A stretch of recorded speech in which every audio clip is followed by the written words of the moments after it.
आपल्या शहराच्या विकासाच्या बाबतीत, नाल्याच्या बाबतीत आप्पांनी भावना सांगितली, ही सगळ्या शहरवासियांची भावना आहे. पण तुम्हाला काही गोष्टी सांगणं गरजेचं वाटतंय म्हणून तुम्हाला सांगतो. आपण महाविकास आघाडी सरकार असताना आपल्या शहरातील उद्यान, जिजामाता उद्यान, संभाजी महाराज उद्यान आणि गांधीनगर मध्ये हिंदुरत्न सम्राट बाळासाहेब ठाकरे उद्यान, या 3 उद्यानासाठी 7 कोटी रुपये मंजूर केले होते. त्याची निविदा प्रक्रिया झाली, अंतिम टप्प्यात होती. पण सत्तांतरामध्ये या लोकांबरोबर गद्दारीत सामील झालो नाही म्हणून ह्या कामाला यांनी स्थगिती दिली आणि नंतर काही काळानंतर कामं रद्दही केली. याबाबत जर कुणाला पुरावे पाहिजे असतील तर माझ्याजवळ पुरावे आहेत. मी असं उगाच बोलत नाही. दुसरा, आपल्याला काही महिन्यापूर्वी वाटत असेल 59 डीपी रोड यासाठी 140 कोटी रुपये मंजूर म्हणून या शहरात डिजिटल लागले होते. हा जाणारा रस्ता आहे, हाही रस्ता आहे. 140 कोटी रुपये मंजूर म्हणून 59 डीपी रोडचे शहरातल्या मुख्य रस्त्याचे डिजिटल लागले होते. दोन्ही बाजूला लागले होते. सत्तेचे पक्ष आहेत ना, त्या दोन्ही सत्तारांनी लावले होते. पण त्यातली वस्तुस्थिती सांगतो. त्याचं GR निघाला 23 फेब्रुवारी 2024 ला. त्याची निविदा प्रसिद्ध झाली मार्च महिन्यात. 29 मार्च ही तारीख त्या निविदा भरायची अंतिम तारीख होती. 28 मार्च, 8 मार्चला निविदा प्रसिद्ध झाली.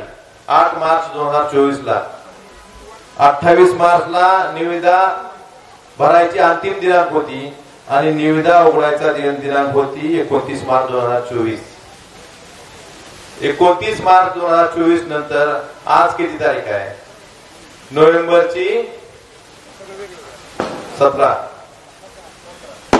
नोव्हेंबर पर्यंत अजून ही निविदा का उघडली नाही याचं उत्तर या राज्यातलं किंवा हे डिजिटल लावणाऱ्यांनी द्यावं, धाराशिवच्या जनतेला, उस्मानाबादच्या जनतेला. आणि मग दुसऱ्याला प्रश्न विचारायचे मला हे सांगायचे म्हणजे कशामुळे निविदा उघडली नाही,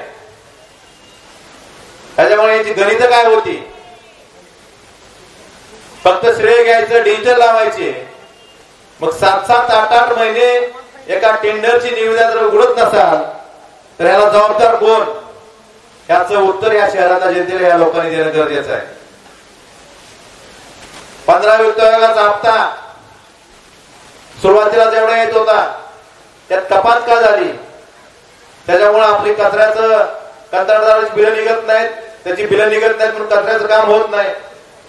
लाईटच्या बाबतीत, स्ट्रीट लाईटच्या बाबतीत ESSL म्हणून कंपनी आहे गुजरातची, कोणाच्या संबंधित कंपनी आहे, त्यांनी महाराष्ट्रातल्या सगळ्या नगरपालिकेवर करार केलाय आणि ह्या करारानुसार आपल्याला नगरपालिकेला एक बल्ब सोबताचा अधिकार नाही. काय गरज त्यांनीच करावं लागतं. त्यांनी ऑन ऑफ करायचे स्विच काढून नेले. मी जिल्हाधिकाऱ्यांकडे बैठक घेतली, त्यांना विनंती केली की हे जे काम ती कंपनी करत नसेल तर आपल्या आपण नगरपालिका करेल, तुम्ही त्यांना परवानगी